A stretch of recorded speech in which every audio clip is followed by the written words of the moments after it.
Vladimir Putin एक बार फिर रूस के राष्ट्रपति बनने जा रहे हैं। उन्होंने रविवार को रूस के चुनाव में रिकॉर्ड जीत हासिल की है। उन्होंने 87.89% वोट हासिल किए। इस बीच पुतिन के हजारों विरोधियों ने मतदान केंद्रों पर विरोध प्रदर्शन किया। रूस के नतीजों पर अमेरिका ने कहा है कि वोटिंग ना तो स्वतंत्र थी और ना ही निष्पक्ष थी।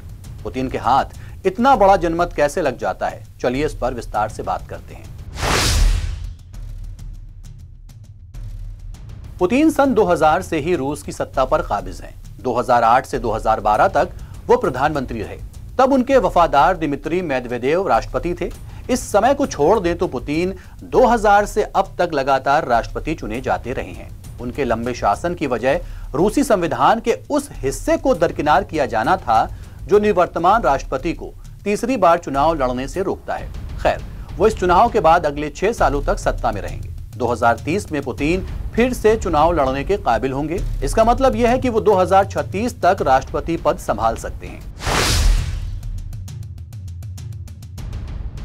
इस साल जो 3 उम्मीदवार पुतिन के साथ मैदान में रहे, उनमें न्यू पीपल्स पार्टी के 40 साल के व्लादिस्लाव दावनकोव, राष्ट्रवादी लिबरल डेमोक्रेटिक पार्टी ऑफ रूस के 50 साल के लियोनिद स्लट्स्की और रूसी कम्युनिस्ट पार्टी के 70 साल के निकोलाई खारितोशोव शामिल हैं। तीनों पुतिन के करीबी माने जाते हैं और उन्होंने यूक्रेन पर हमले समेत क्रेमलिन की तमाम कार्रवाइयों का समर्थन किया है। राष्ट्रपति पद के इकलौते भरोसेमंद उम्मीदवार और यूक्रेन युद्ध के विरोधी बोरिस नादेज़्दिन को रूसी चुनाव आयोग अयोग्य घोषित कर चुका था।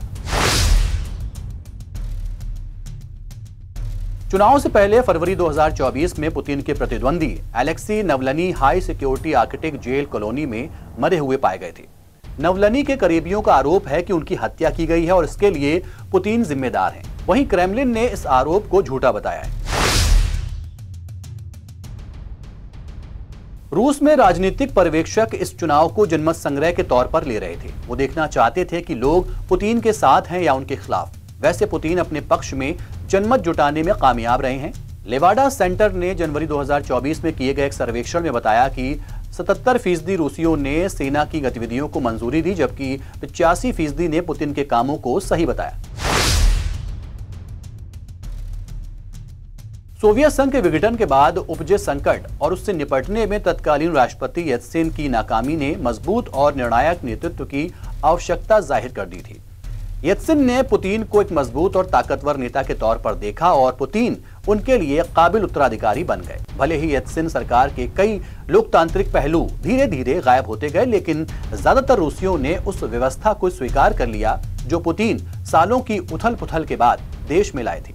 चेचन विद्रोहियों के खिलाफ निर्णायक जीत, 2008 में जॉर्जिया के खिलाफ विजय और क्रीमिया पर कब्जे ने पुतिन को लोकप्रिय नेता के तौर पर स्थापित कर दिया।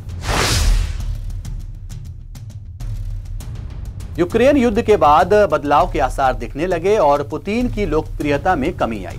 रूसियों को उम्मीद थी कि युद्ध जल्दी ही खत्म हो जाएगा, लेकिन लड़ाई तीसरे साल में है। पुतिन समर्थक इसे यूक्रेन के नाजीवाद और पश्चिम की साजिशों के खिलाफ युद्ध के तौर पर पेश करते हैं। इसमें शक नहीं है कि पश्चिमी देशों की पाबंदियों की वजह से रूसियों को कई तरह की दिक्कतें झेलना पड़ रही हैं, लेकिन पुतिन को इस बात का क्रेडिट दिया जाता है कि पश्चिम देशों के प्रतिबंधों के बावजूद रूस की अर्थव्यवस्था मजबूत बनी हुई है।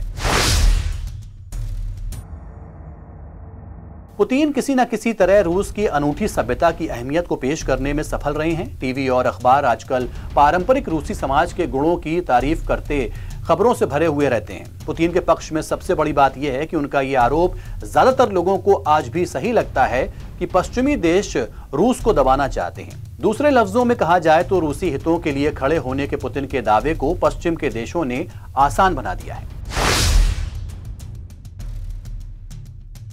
क्रेमलिन पर पुतिन के नियंत्रण के पीछे रूस की खास राजनीतिक संस्कृति की भी भूमिका है। पश्चिमी आकलनों के मुताबिक माना जाता है कि ज्यादातर रूसी अधिनायकवाद की ओर झुकते हैं।